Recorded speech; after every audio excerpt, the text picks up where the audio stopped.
I wasn't expecting much narratively going into seeing Fire and Ash. The Avatar films are visually fun with the action and colors and world building, but there's not much in terms of story, which is fine. These films are casting a large net to capture as big of an audience as possible, which requires some narrative sacrifices. But there was one scene in particular that annoyed me. Let's recap. Neytiri hates Spider because he's a human. Jake sees Spider as his son because he's the last good connection he has to being a human. This is actually a pretty interesting conflict. Spider has a seizure, and Sigourney Weaver's weird daughter thing gives him access to a perk on the skill tree with the ability to breathe on Pandora. Spider's real dad captures him and Jake, and then the RDA realizes they could reverse engineer Spider's physiological makeup or whatever and figure out how humans could naturally breathe on Pandora.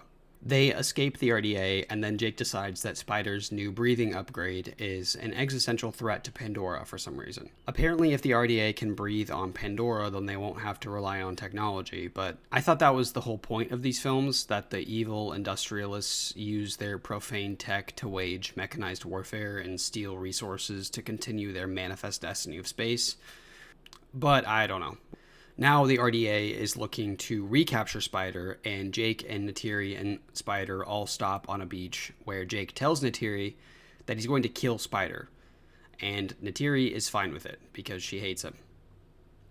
Jake tells Spider to follow him into the woods, and here is where they start setting up some biblical imagery of Jake putting Spider on this rock that's like an altar, and then Jake raising the knife and praying to Awa, all evoking the biblical narrative of Abraham and Isaac in Genesis 22, otherwise known as the binding of Isaac, or the sacrificial lamb archetype, the cosmic debt that is owed. But at the last second, Jake decides that he can't do it, and Neytiri just decides to change her mind, that Spider can live even though she's hated him up until now. Everyone's good now, conflict over. Not only do I hate it when characters have a random aha moment and come to their senses, quote unquote, I also don't like completely vain nods to tropes or narratives or other pieces of media. This leads me to my statement that James Cameron, or whoever wrote the script, doesn't understand sacrifice. In the biblical narrative, Abraham is 100 years old, and his wife, Sarah, is 90 years old, and they don't have any children. God appears to Abraham and makes a covenant with him that he will be the father of many nations, meaning he needs to have kids. Miraculously, Sarah conceives Isaac as a sign of the fulfillment of the covenant. And then years later, God tells Abraham to sacrifice Isaac, his only son, the only path to fulfilling this covenant. He takes him up a mountain, sets him on an altar, raises his knife, and then an angel appears ordering him to stop, and then a ram appears as an alternate sacrifice to be made on the altar. Abraham is asked to sacrifice his only son as a test of his faith, not to show how great and faithful Abraham is to his God, rather how faithful his God is to the covenant he made with Abraham, that he will be the father of many nations. I've identified a few things in the Abraham and Isaac narrative that the writers of Fire and Ash missed. Number one is Abraham is obedient to an omniscient authority, which I interpret as the reader understanding he's being rational. Even though the sacrifice is kind of irrational, it makes narrative sense that he would obey because he's been obedient up until this point. Two is that Isaac collects sticks and helps Abraham build an altar, which is them partaking in ritual. Three is he raises his weapon without Isaac pleading with him, which shows willingness all around to follow through with this sacrifice.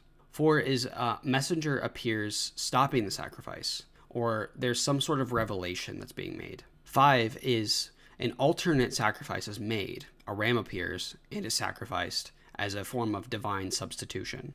But what did we get in Fire and Ash? One, Jake is being rational because he's trying to protect Pandora, but we are also to assume that it's a bad thing because it's tied to Neytiri's hatred of humans. He doesn't get there with divine order or unadulterated rationality. Two, Jake puts Spider on a random rock, pulls his knife on him, and says a quick prayer. This is in contrast to the binding of Isaac, where Isaac is literally bound and thrown onto an altar to be sacrificed.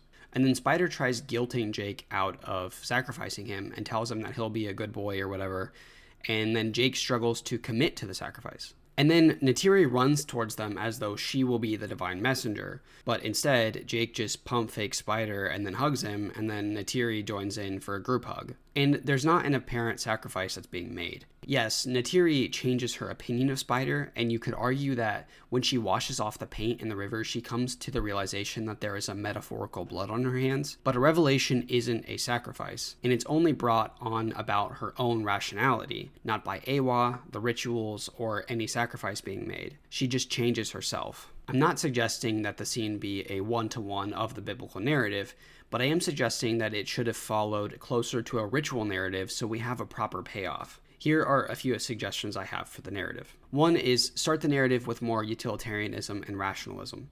Have the three of them all agree that Spider's existence is an existential threat. For the sacrifice to feel like it's a real possibility in the moment, Spider should also be willing, like Isaac, instead of him trying to guilt Jake out of it. This takes us out of Jake making a rational decision and takes away our suspension of belief that it's even a real possibility moving forward in the story. Then there needs to be a ritual. Instead of just trying to evoke the biblical narrative with the raised knife and the prayer, use the lore in the world building in the Avatar universe. I'm not an Avatar lore historian or anything, but with a quick Google search, there are a couple ways they could have participated in ritual with chanting or body paint or song. I don't know. Maybe Jake connects his hair to the roots of a tree or something, which leads me to my next suggestion.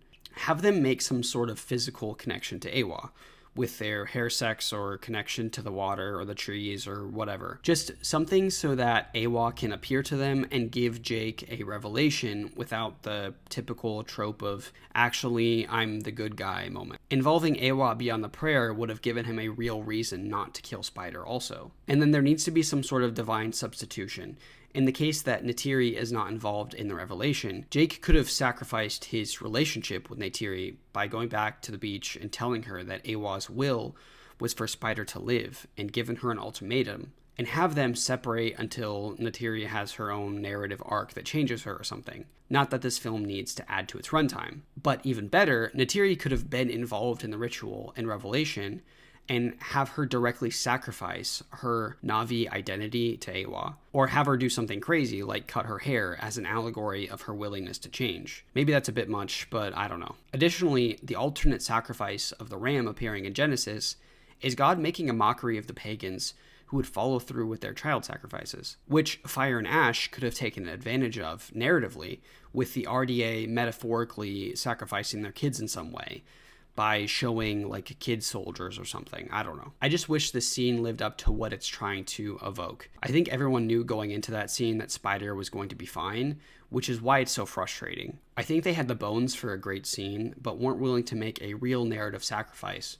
Or frankly, they don't understand the narrative they were trying to recreate. If you are a writer or no one, check out the website for my small business right now. We do book editing, book design, and other stuff with the goal of helping writers refine their manuscripts and their book's design without losing their voice or their vision. We just went live this week, so check us out. Thanks for watching, and let me know if you found this interesting.